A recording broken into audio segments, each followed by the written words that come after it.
Shabbat Shalom a todos os irmãos, quem for nos assistir. Vou iniciar com uma oração, na sequência a irmã Rosângela e Rabino com a sequência do estudo de Daniel. Eterno Deus, querido Pai, adentramos mais uma vez aos seus santos Shabbat, Senhor. Agradecidos de estarmos reunidos, agradecidos pela sua mão que nos protege a cada dia, Senhor. Vemos as dificuldades que o mundo vem enfrentando, as tragédias que vêm acontecendo, Senhor. Mas o Senhor tem nos permitido estar em paz, tranquilos. O Senhor vem cuidando de cada um de nós, meu Pai.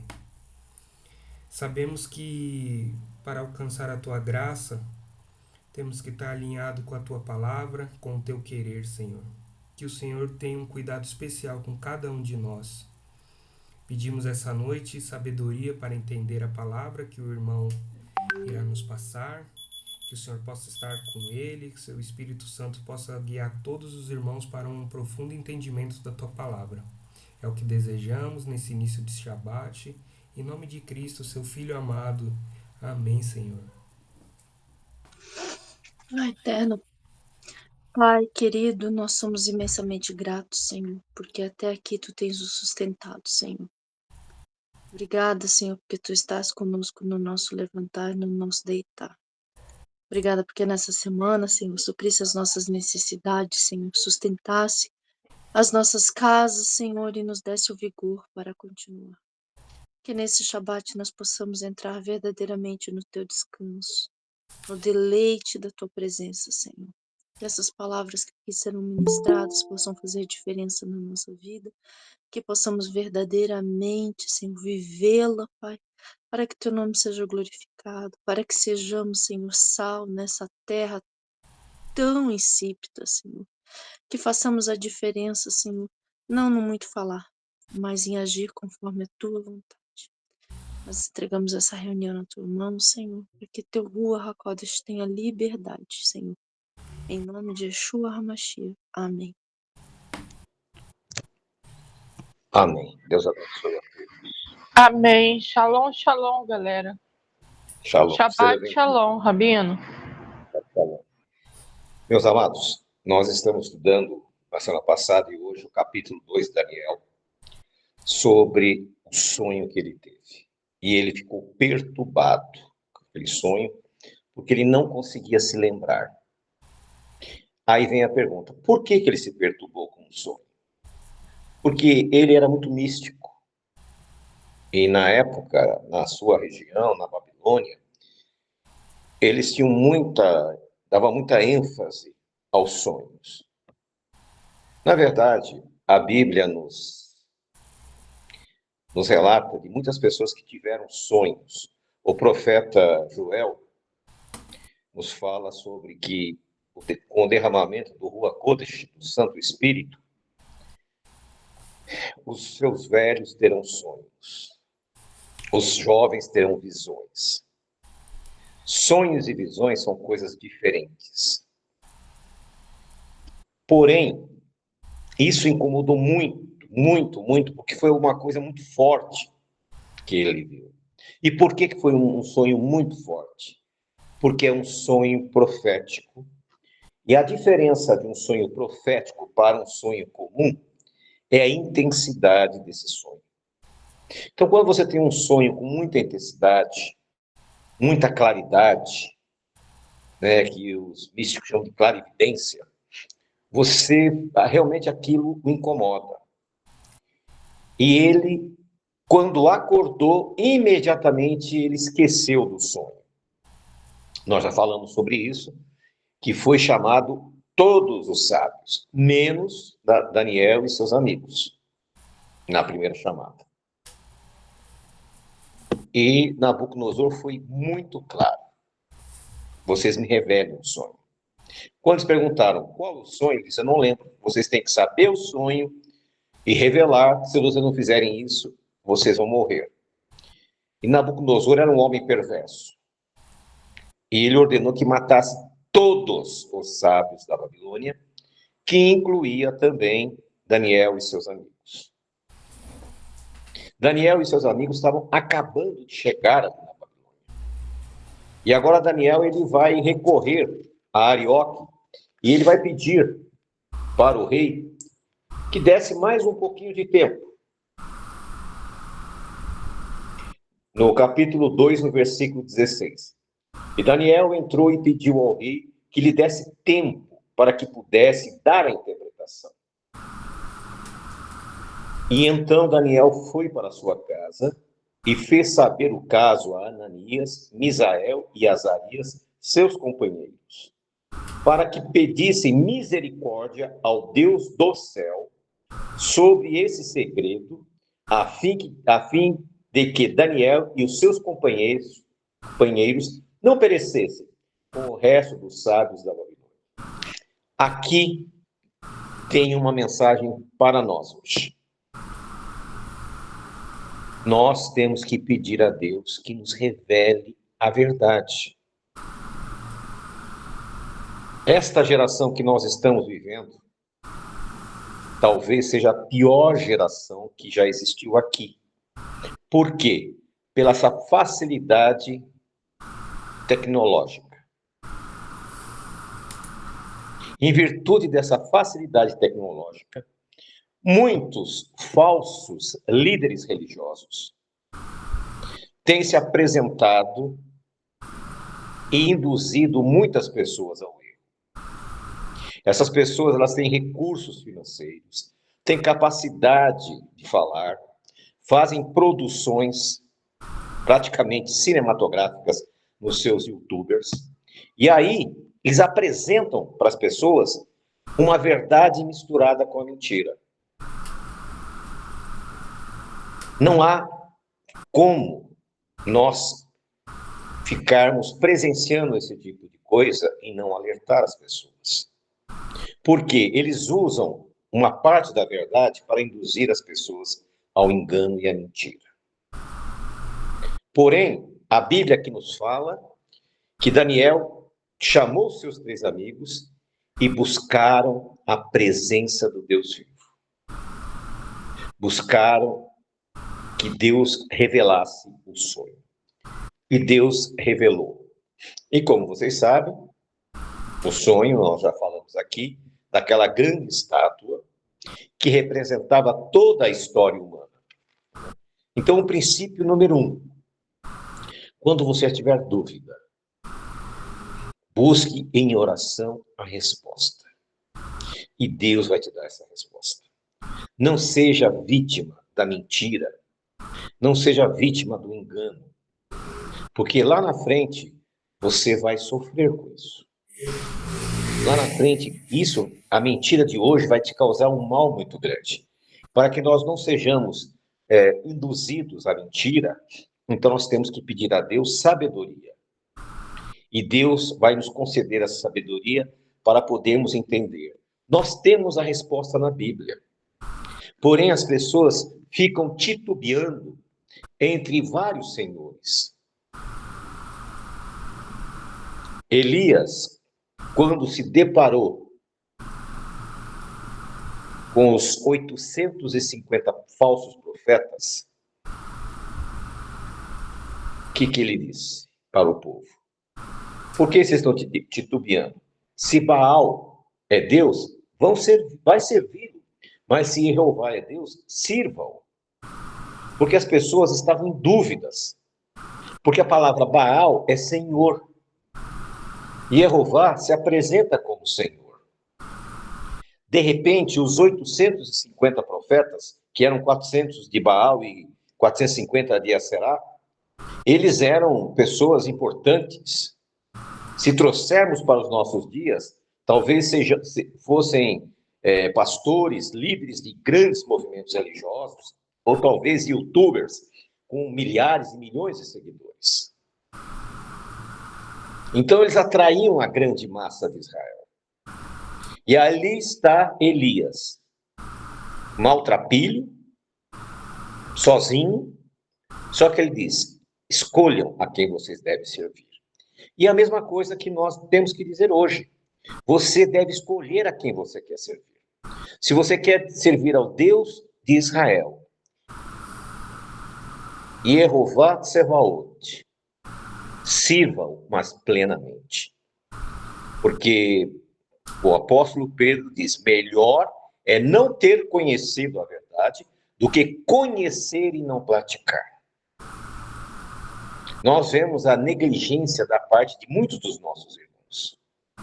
Por que negligência? Não existe justificativa, a não ser uma doença, que nesse momento que você deveria estar participando desse nosso culto, à distância, online, você não está.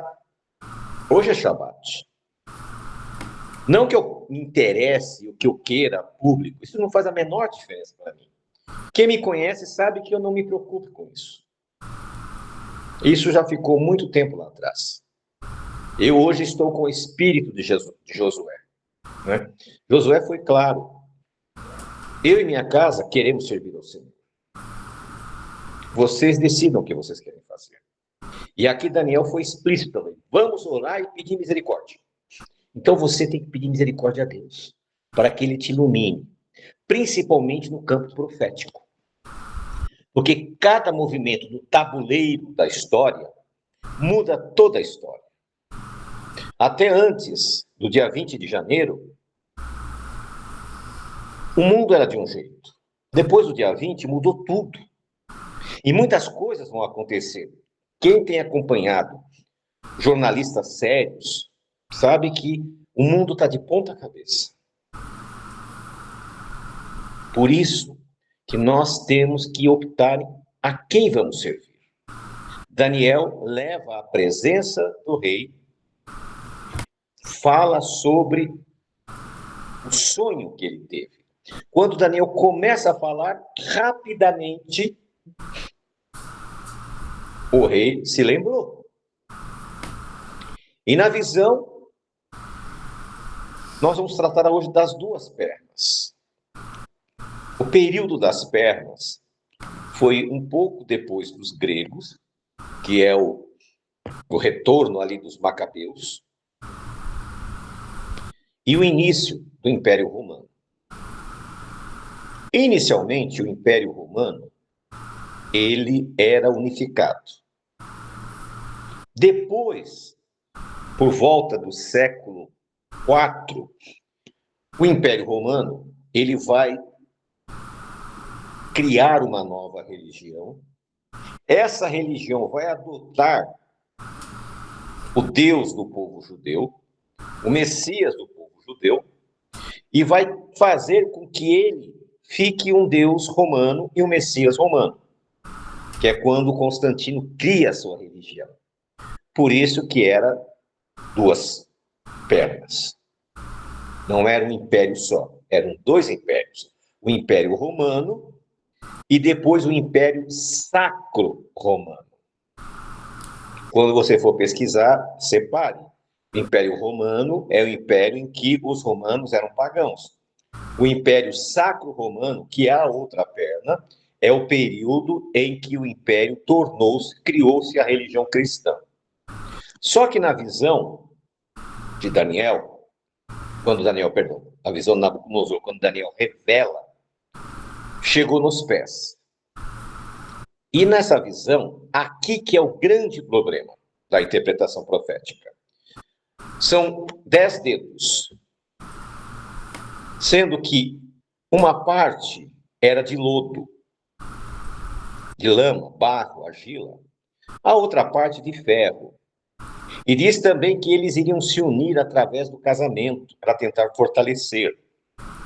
E diz também que uma parte do reino seria forte, outra parte do reino seria fraco.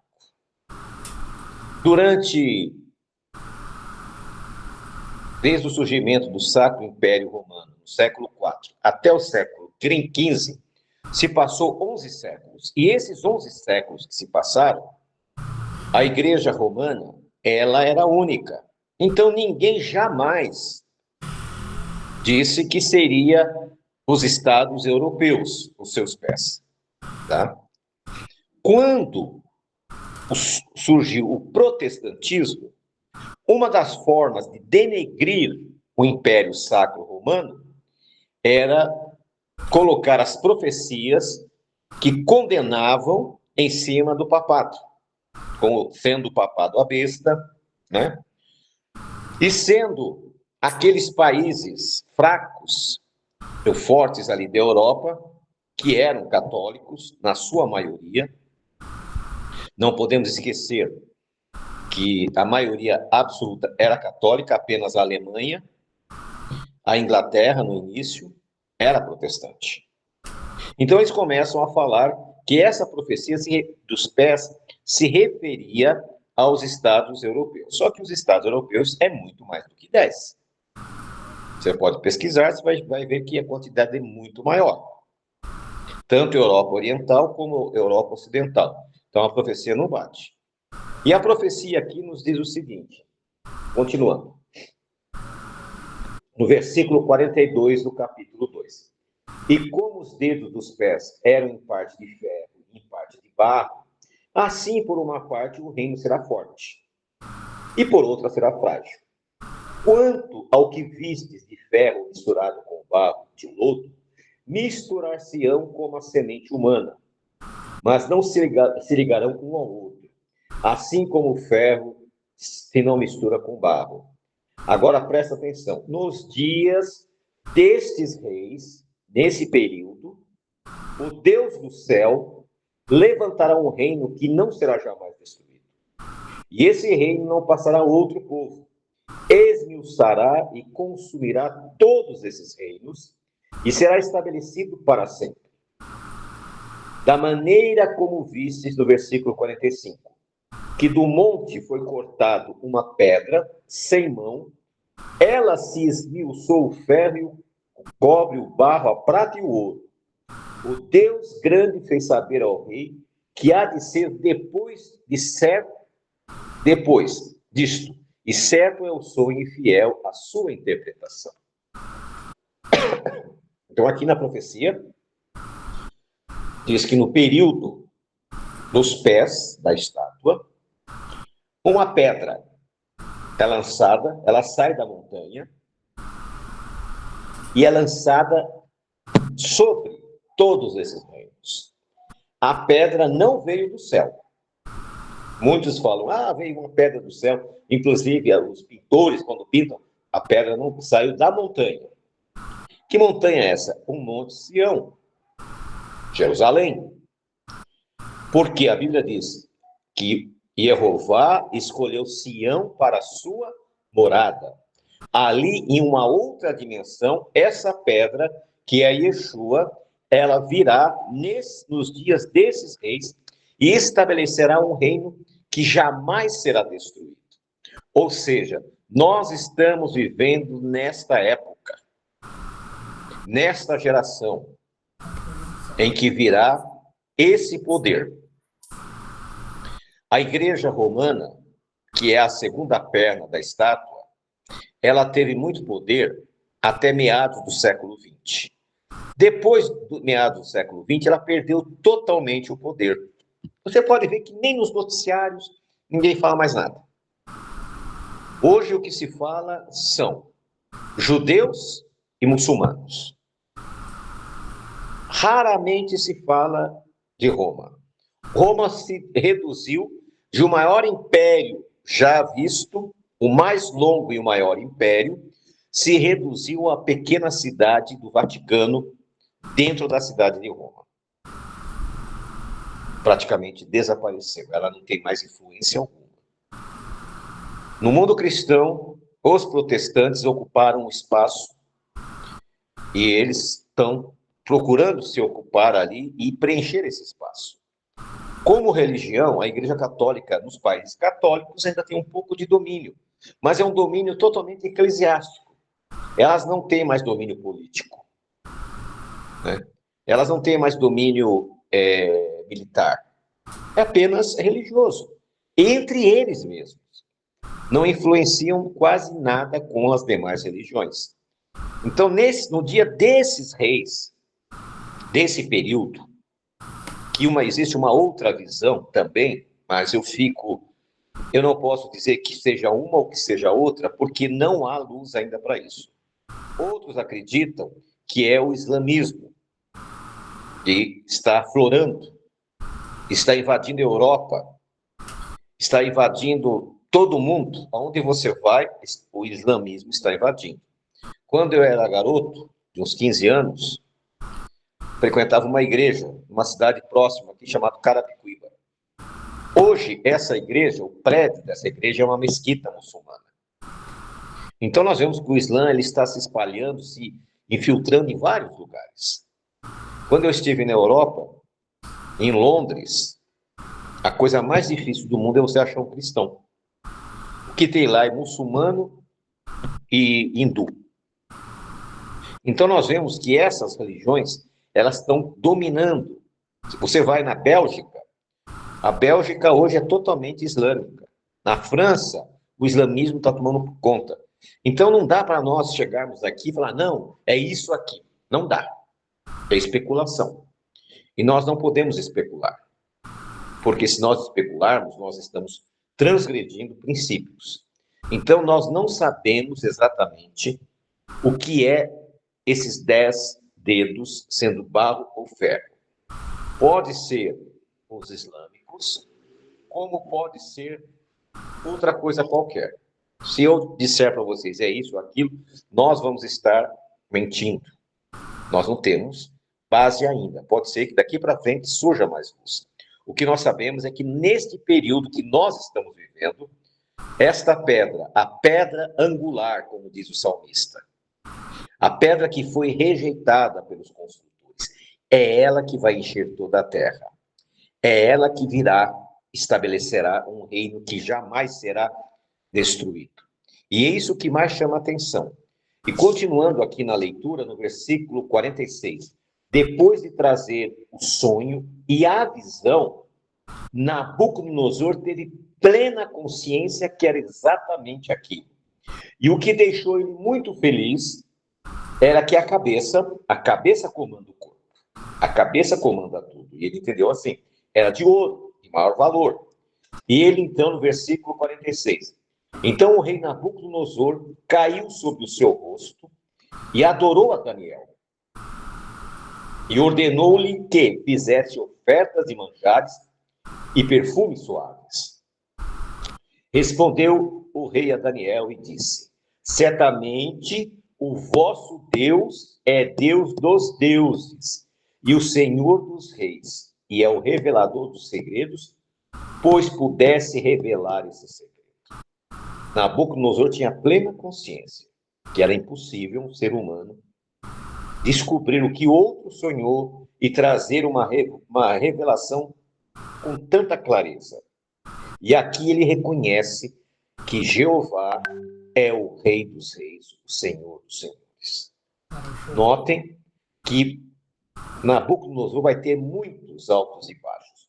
Poucos tempo depois ele volta para a idolatria, porque aqui mesmo ele já se prostra diante de um homem, né? No versículo 48. E então o rei engrandeceu a Daniel e lhe deu muitos e grandes dons, presentes, ouro, dinheiro, e pôs por governador de toda a província de Babilônia, como também o principal governador de todos os sábios da Babilônia.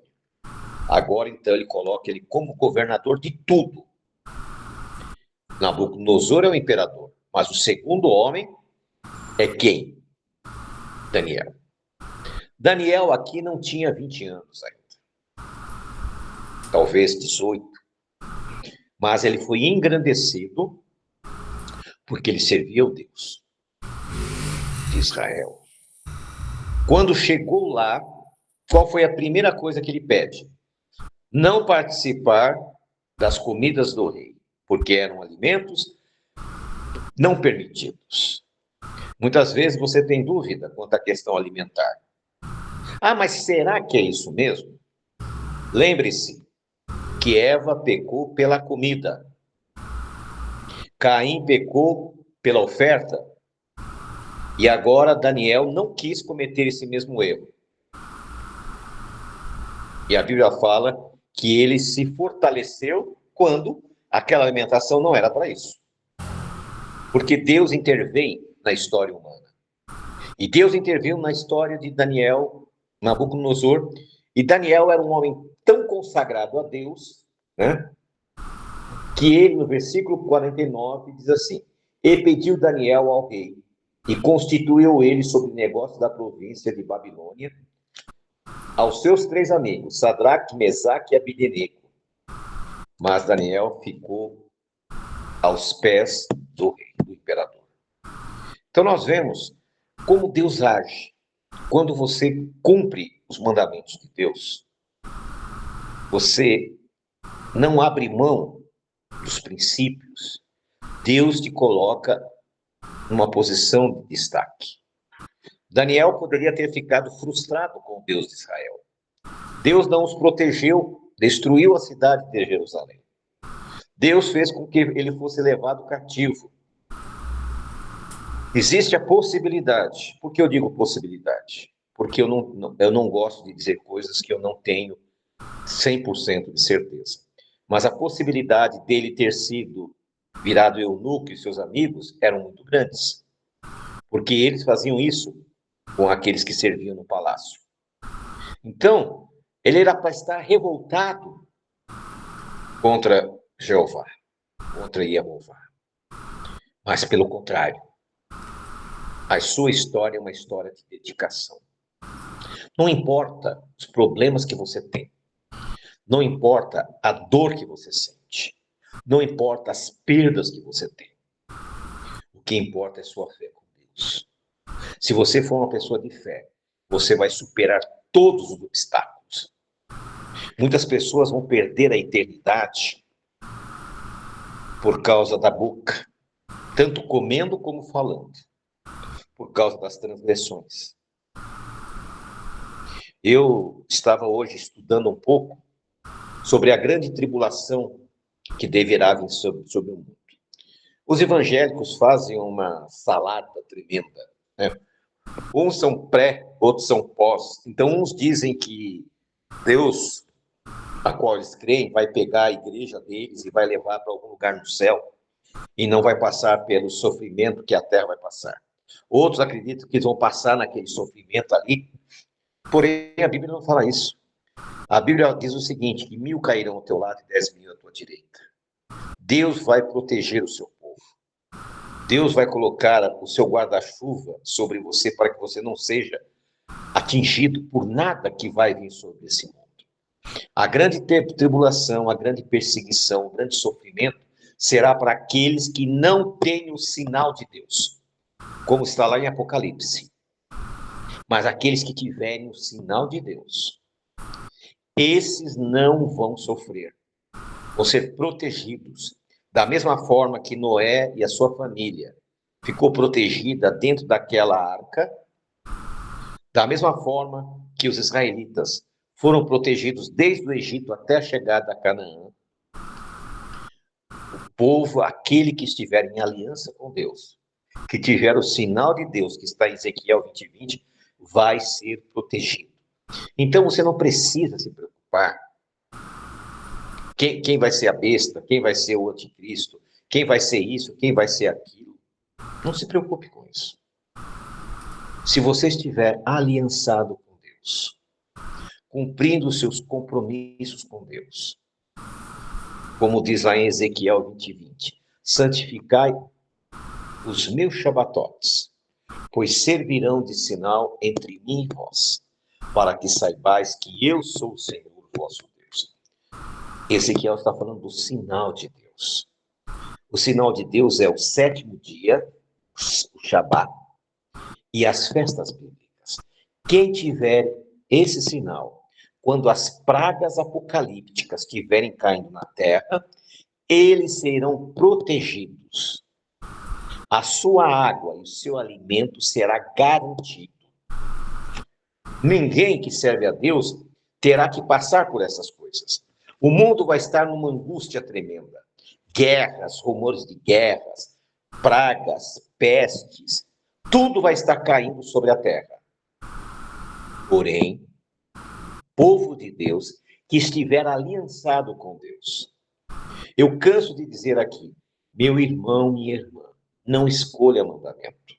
Se você desejou entrar na restauração, na Techuvá, procure observar. Não fique escolhendo um mandamento ou outro, aquele que mais lhe diz, mais que interessa. Por quê? Porque se você fizer isso, você está cometendo um pecado terrível. Pare com isso. Shabat é um dia deleitoso, um dia de descanso. Agora, se você decidiu ganhar o seu dinheiro no Shabat, como diz Ageu, você vai colocar esse dinheiro no saco furado. Você pensa que vai chegar em casa e vai conseguir cumprir seus compromissos e vai desaparecer porque você está sendo amaldiçoado. Se você não honra a congregação com a sua presença, com a sua oração, você vai estar sendo amaldiçoado. Melhor seria não conhecer do que conhecer e não cumprir. Nós temos que colocar isso em prática. Se Deus te deu a oportunidade de você conhecer essa verdade, que está escrito, nós não inventamos doutrinas, nós não manipulamos estudos. Você sabe disso, mas você retém. O que acontece? Você vai passar pelas pragas e vai receber as chagas malignas. Mas se você manter a sua vida em harmonia com a palavra de Deus, se você manter a sua fé em harmonia com a palavra de Deus, você vai ser próspero. Quando as pragas que o Apocalipse fala que serão derramadas sobre a terra começarem a cair. Depois que tiver um tempinho, pega a sua Bíblia e vai lá ver. São coisas terríveis, a tal ponto que muitas pessoas vão pedir a morte, porque não vai suportar, e você vai estar protegido. Pare e pense. Lá no deserto, totalmente quente, totalmente sem água, seco. Porque quando a gente fala em deserto, muitas pessoas aqui no Brasil pensam lá nas caatingas do Nordeste. Ali é uma bênção em relação ao deserto lá de Israel. Eu estive lá no deserto. É uma secura lunar, é uma coisa tremenda, terrível. Porém, eles e os seus animais não passaram sede, não passaram fome, não passaram nada. Foram protegidos. A Bíblia diz que as suas roupas não se estragaram, os seus calçados não estragaram. Até na vestimenta, Deus se preocupou em cuidar deles. Quanto mais você, que faz parte desta nova geração de adorador de Deus, você acha que Deus não vai cuidar de você, não vai cuidar dos seus filhos, não vai cuidar da sua segurança, não vai cuidar da sua alimentação, da sua moradia? Claro que vai. Mas você tem que se aliançar, tem que tomar uma decisão. Não tem como você servir a Deus e servir a Baal, o Deus desse mundo. Como que você vai deixar de estar na presença de Deus quando a Bíblia diz lá em Isaías 66, 23, e será de uma lua nova a outra, nós tivemos a lua nova agora, e de um sábado a outro, e toda a carne deverá vir me adorar. Isso é mandamento. Ir na presença de Deus é mandamento, não é convite. Quando eu falo para vocês que vocês deveriam estar, aqueles que podem, estão próximos, deveriam estar aqui na presença, não é para me ver, é uma ordenança divina. Da mesma forma que Deus diz, para não transgredir Shabat, para não adorar imagens de escultura, para não roubar, para não matar, para não adulterar, para não cobiçar, é a mesma coisa. Você tem que estar na presença de Deus. É o dia do Senhor. Foi escolhido para adoração. É nesse dia que o Senhor se apresenta. E é nesse dia que Ele libera as bênçãos. Se as bênçãos não estão sendo liberadas na sua vida, reveja por quê. O que está faltando você guardar? No livro de Tiago, no capítulo 2, no versículo 10, diz assim: pois aquele que guarda todos os mandamentos, ele está falando todos, tá? Não é só aquele que você acha que tem que guardar, mas tropeça num só ponto, tornou-se culpado de todos. Muitas pessoas não gostam que eu falo isso, mas eu tenho que falar. Para isso que Deus me chamou, para ser um atalaia. Eu não fui chamado para ser conferencista, eu não fui chamado para ser coach, eu não fui chamado para ser pastor, eu fui chamado para ser um atalaia, para alertar você. Se você continuar escolhendo o mandamento, você vai para o inferno. Não tenha dúvida quanto a isso. Eu estou muito bem resolvido com a minha vida. Não tenho planos nenhum de nada disso que eu falei. Os meus planos é servir ao Deus de Israel e ensinar a verdade. Se você insiste em escolher mandamentos, tipo bem me quer, mal me quer, esse eu guardo, esse não guardo, esse eu guardo, esse não guardo, você é um candidato ao inferno. Agora, se você decidiu servir a Deus, sirva integralmente. Porque eu sei da história de muitos irmãos que, quando estava lá na Babilônia, não perdiam um culto, abençoava, ajudava, fazia. E quando eu falo abençoar, não estou falando em recurso financeiro, não, porque isso é um problema seu. Porque se você quer ser amaldiçoado, continua roubando a Deus. É um problema seu. Eu estou dizendo abençoar é você pregar a palavra, é você vir assistir o culto, você aprender. Isso que é bênção. Porque a pessoa pensa que bênção é um problema de dinheiro. Isso é um problema de cada um. Se você acha que você pode ficar com o que é de Deus e usar para os seus próprios interesses, é um problema seu. Agora, se você pode abençoar a Deus com o seu testemunho, com a sua presença, com a sua palavra,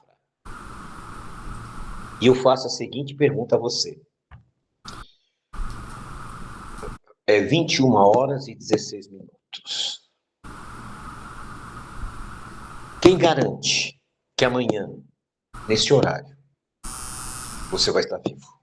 Ou eu vou estar vivo? Ninguém pode garantir. E quem garante que Jesus não vai voltar nesse momento? E qual será a sua atitude ao saber que você alcançou a eternidade, a salvação? Ou a sua esposa, os seus filhos, seus pais, seus parentes foram perdidos por sua culpa. Porque você andou, em vez de estar na presença de Deus, levando essa palavra às pessoas, você decidiu ficar só para você, ali no seu mundinho. Então, eu acho que está na hora de cada um de vocês tomarem uma decisão na vida de vocês. Cada um de vocês tomarem um posicionamento. Se essa mensagem não te agrada, não tem problema nenhum, a nossa amizade continua. Não perca o seu tempo. Use esse tempo para outras coisas. Agora, se você quer crescer na fé, na esperança, faça a vontade de Deus. Pregue o Evangelho. Pregue a Torá, mas a Torá bíblica. Saia das tradições humanas. Não escute uma palavra que eu diga se não estiver fundamentado na palavra. E eu tenho certeza que Deus vai mudar a tua história. Que as portas do céu serão abertas. Lá Ageu diz, olha, não tem nada no celeiro, não tem nenhuma fruta nas árvores, porém, a partir de hoje, eu te abençoo. O que significa isso? Deus abençoa a pessoa do zero, você não precisa ter nada. Deus faz de você um vitorioso a partir do nada. Porque o único ser que pode criar do nada é Ele. Ele criou o universo, Ele criou a terra, Ele criou o mundo do nada.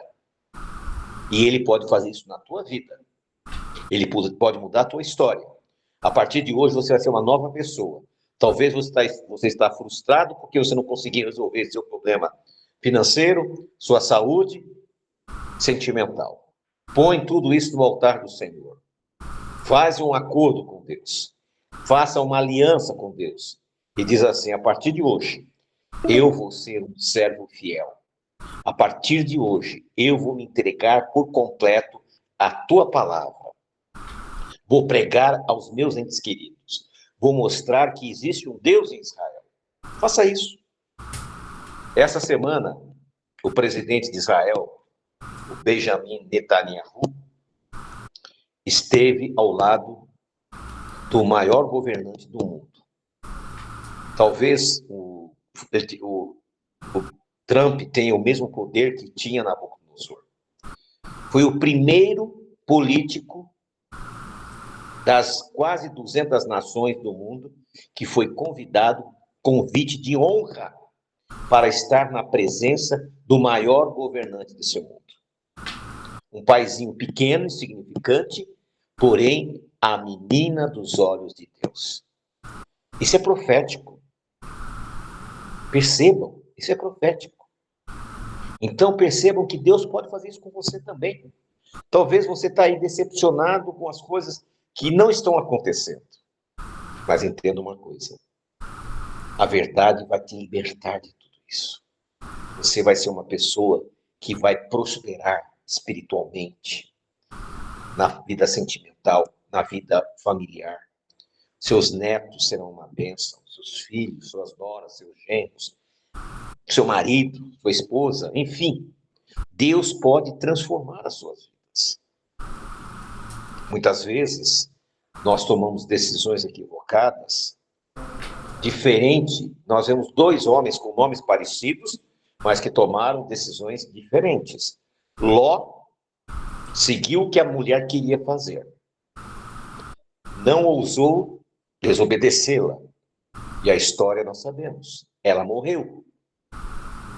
E ele virou uma tragédia com as suas filhas. Nós vemos o outro caso, Jó.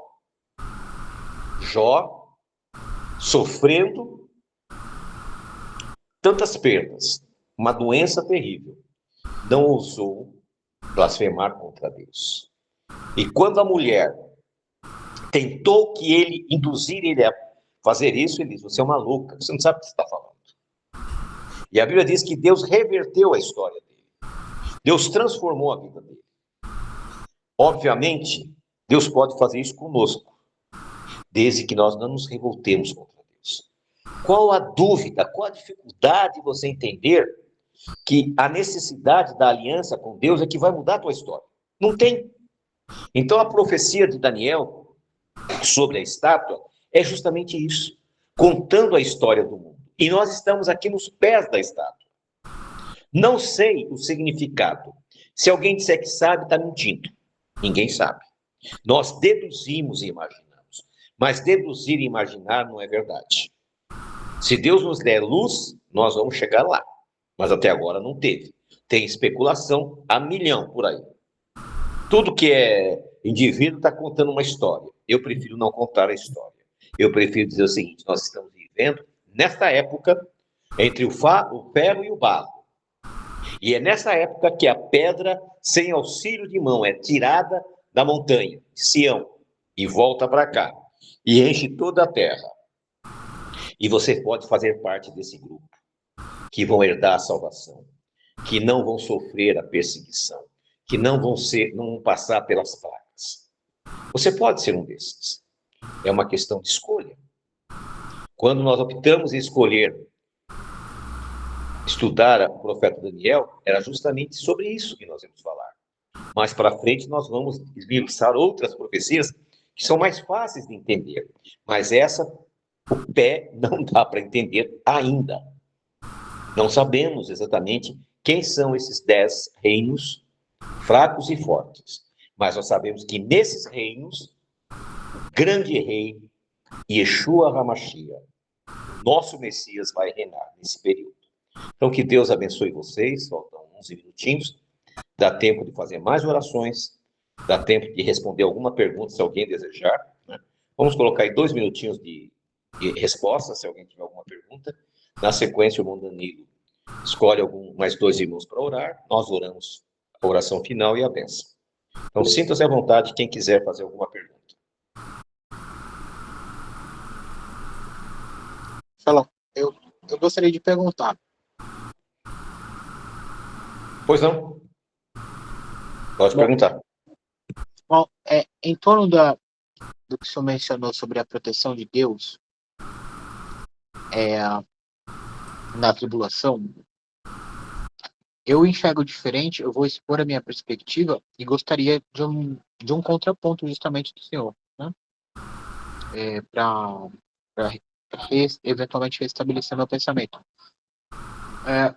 Eu creio na proteção do Eterno, ponto, porque está escrito assim, como o senhor disse, mas, segundo a minha perspectiva, essa proteção é no entorno, a minha perspectiva atual, é no entorno das catástrofes, como o senhor também mencionou. Porém, muitos de nós, segundo a minha ótica, nós seremos degolados. E em torno disso não há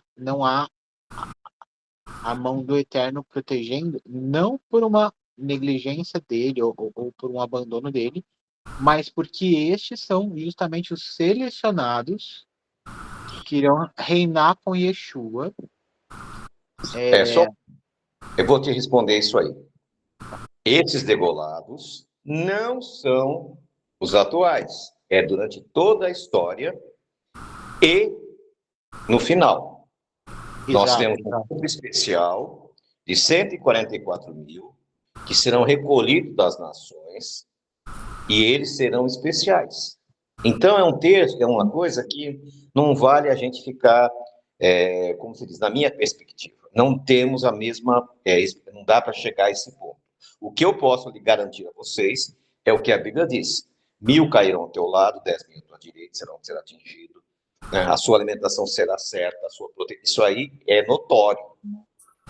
Agora, óbvio, por exemplo, em Israel, quando eles saíram do Egito e foram para a terra, para Canaã, muitos morreram. Foram para a guerra e morreram. E isso vai acontecer. Vai acontecer com muitas pessoas. E isso é natural, que são os degolados. Mas não quer dizer que eles vão passar aquela angústia, vão receber as pragas. Exato. Não, então nós pensamos igual.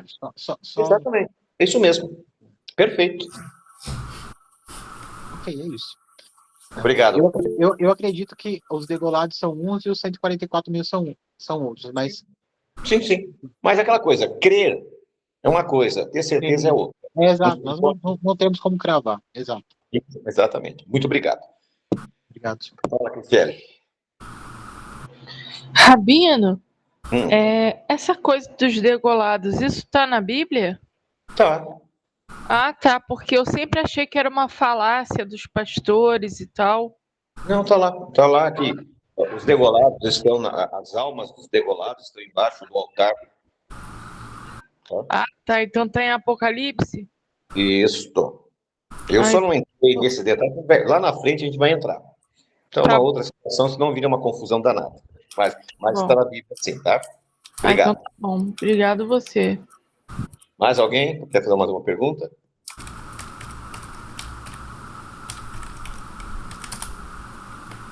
Não havendo perguntas, irmão Danilo pode assumir as rédeas.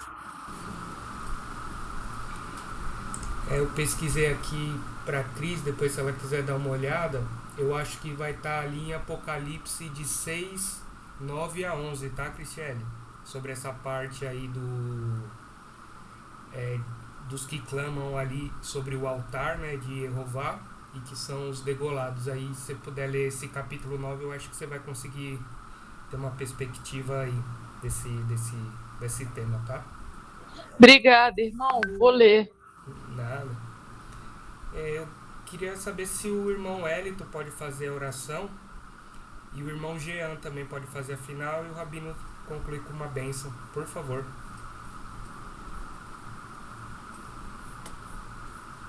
Posso sim.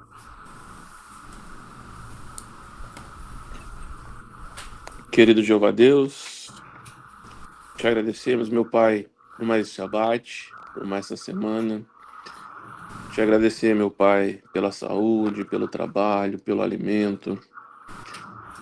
Não somos merecedores, meu Pai, mas o Senhor tem nos ajudado, tem nos acolhido, tem nos dado entendimento, sabedoria, para que possamos estar seguindo o seu caminho na Techuvá, que hoje em dia não é fácil, é complicado, mas tem nos dado discernimento.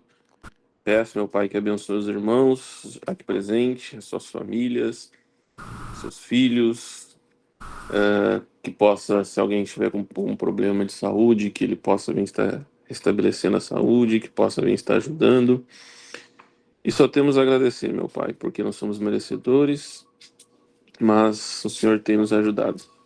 Te agradeço e honro e mérito do seu Filho amado, Yeshua HaMashiach. Amém. Amém. Santo, Santo Deus e Jeová, agradecemos por entrar em mais um Shabat, meu Pai. Agradecemos pela semana abençoada que o Senhor nos deu, mais uma semana de luta, suor. Mas a oportunidade de estar no seu Shabat, meu Deus, é maravilhoso. Te agradecemos, Pai, em nome de Yeshua HaMashiach. Te agradecemos por esse estudo maravilhoso que o Rabino pôde nos dar. Em nome de Yeshua, te agradecemos. Amém, Senhor. Amém. Senhor nosso Deus, Jeová dos exércitos, em nome de Yeshua, teu Filho amado, Pai, nós nos achegamos ao teu trono de graça para pedir uma bênção especial sobre todos os teus filhos que aqui se fazem presente. Que essa bênção também, segundo a tua vontade, possa alcançar os demais que por motivo justo não puderam estar conosco. Que a tua graça os acompanhe, nos dê um restante de noite de paz e segurança, que nenhum mal venha suceder sobre o teu povo, Pai. Rogamos também que amanhã possamos nos reunir em segurança, possamos louvar o teu nome com cânticos, com o estudo da tua palavra. Quero agradecer aqui também aqueles irmãos que têm nos ajudado a levar, Senhor, esse ministério. Não tem sido fácil. Muitos momentos, Senhor, quase que desistimos. Mas a tua mão misericordiosa se apresenta. E nós continuamos nessa luta. Muito obrigado pela vida de cada um. Os recompense com as bênçãos dos céus, para que eles possam prosperar, serem felizes e possam estar de pé no dia do seu retorno. Nós pedimos tudo isso, não que sejamos merecedores, mas através dos méritos de Yeshua, teu Filho amado. E o Senhor te abençoe e te guarde. Que o Senhor faça resplandecer o seu rosto sobre ti e tenha misericórdia de ti. Que o Senhor sobre ti levante o seu rosto e te dê shalom, a paz. Que Deus abençoe a todos vocês. Qualquer dúvida, pode mandar uma mensagem que a gente vai estar à disposição. Shalom, shalom. Shalom, Shalom, shalom. shalom.